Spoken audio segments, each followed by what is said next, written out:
Your Excellencies, President Lee, President Jack Dio, distinguished guests, ladies and gentlemen. We gather here today to confront the greatest challenge the world has ever known.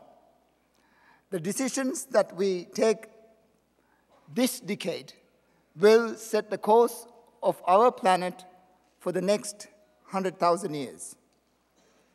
Other leaders, of course, at other times have faced momentous decisions. Caesar had to cross the Rubicon. Churchill had to stand and fight Hitler's armies. Gorbachev had to let the Berlin Wall come down. Those were battles of power and conquest. But those were mere shows compared to what is at stake today.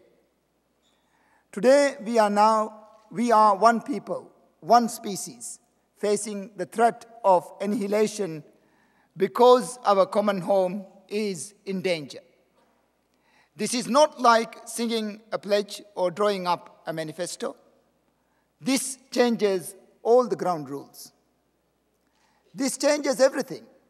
Here is the challenges as I see it. We are a world of 7 billion people.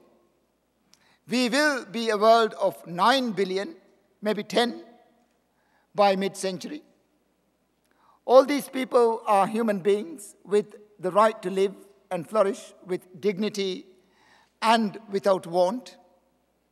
In my view, the provision of basic needs like food, water, and shelter is an absolute human right. But modern life is about more than basic needs. Economic growth is giving people in developing countries access to first world lifestyles. People want cars, people want fridges, people want to eat more meat. People want the choice to be consumers in a world of plenty. The global economy is delivering that choice. The progress should be celebrated.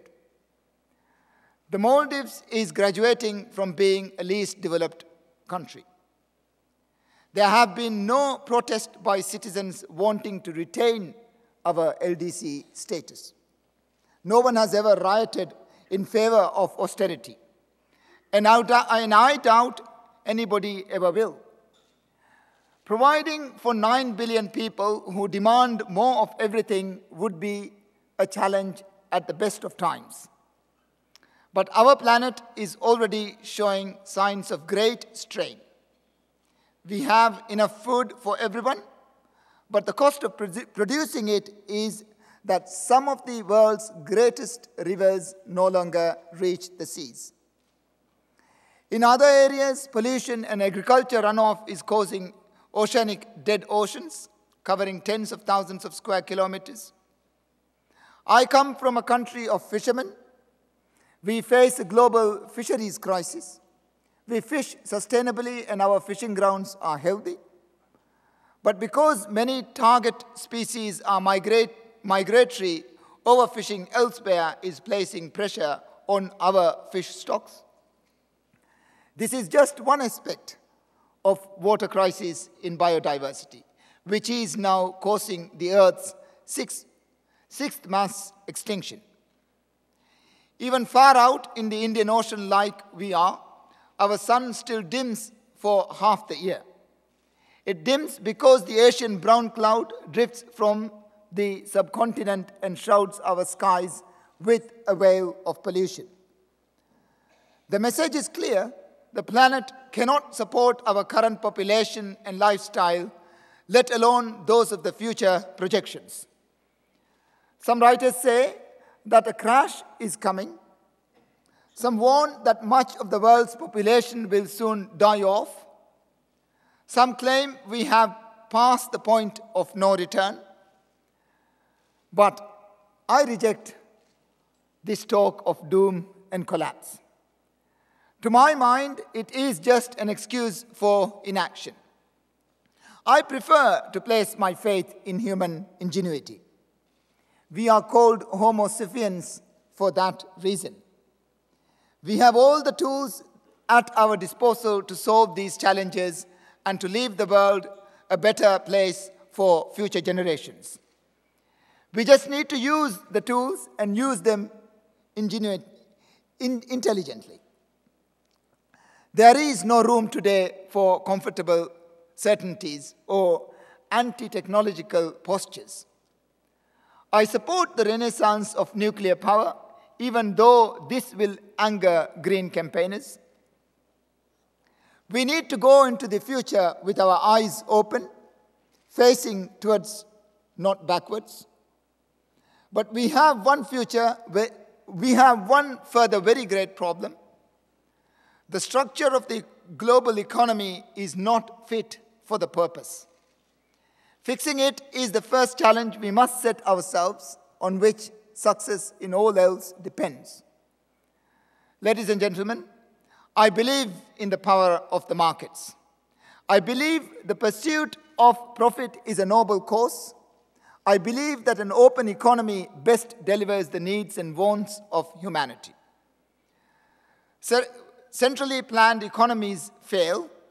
That is why I am privatizing state-owned assets in the Maldives, including the airport and the utilities.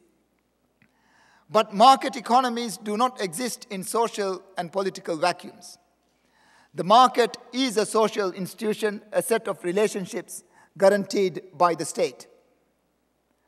This market must be properly regulated to ensure an efficient and an equitable outcome. In some areas, market failed. Such was the case with the financial meltdown, where market deregulation led to unnecessary risk-taking. This is also the case with climate change.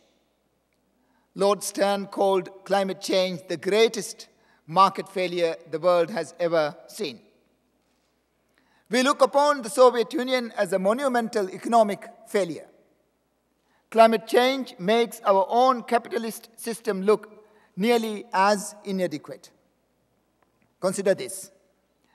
Conventional economics theory considers the atmosphere a public good.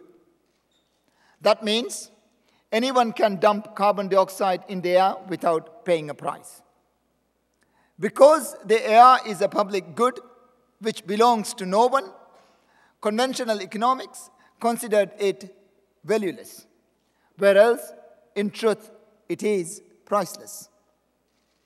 This is not just a careless oversight by our economic masters. It is institutionalized insanity. It is the height of madness that something on which we all depend, the atmosphere, should be considered to have no economic value. Climate change is also a market failure because of the displacement of costs and benefits. Those who bear the burden of climate change are not those who reaped the benefits of burning fossil fuel. Some big oil companies are today the most profitable corporations on the planet.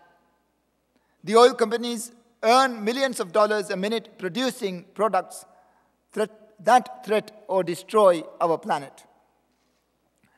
These companies make enormous profits because they use the atmosphere as a free dumping ground. We used to think that nobody had to pay for this pollution. But already it is Maldivians and other vulnerable people who are paying the price. It is our homes that are being washed away. It is our coral reefs that are threatened. It is our country's future which is in doubt. We pay the price for other people's profit. This is the real cost of climate change. If this cost could be quantified in monetary terms, the bill would be in the hundreds of billions. But how do you put a price on the loss of an entire culture? How do you quantify the destruction of a 1,000-year-old civilization?